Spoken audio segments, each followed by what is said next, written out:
Mi chiamo Ferruccio Fiordispini, sono il Country Manager di Emergenetics per l'Italia.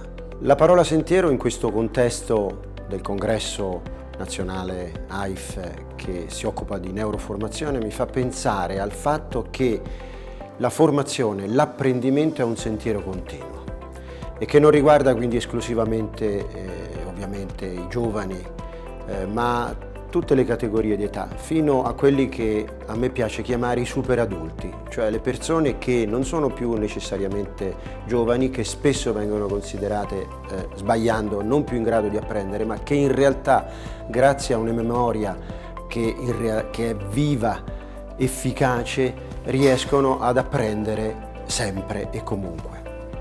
La consapevolezza, sempre legandomi all'argomento di questo congresso nazionale, è quella che essere informati su quelle che sono le modalità attraverso cui il nostro corpo, in particolare il nostro cervello, funziona, è importante non solo per vivere meglio, ma soprattutto, nel caso nostro, per essere dei validi ed efficaci formatori ed educatori.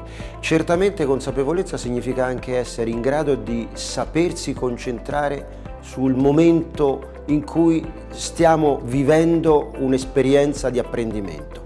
Cercare di evitare di cadere nel rischio che le tecnologie attuali spesso ci prospettano di sfuggire la consapevolezza del momento in cui stiamo vivendo. Molto importante. Noi di Emergenetics ci occupiamo in effetti di mettere a disposizione una serie di metodiche e di strumenti basati sulle neuroscienze, appunto, che sono volti a migliorare la capacità di collaborazione delle persone.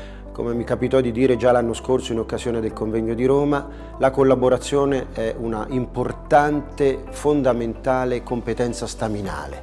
Non è solo di per sé una competenza essenziale per la produttività dei team, delle squadre, delle organizzazioni, ma è una competenza che produce altre competenze. Questa alleanza è fondamentale.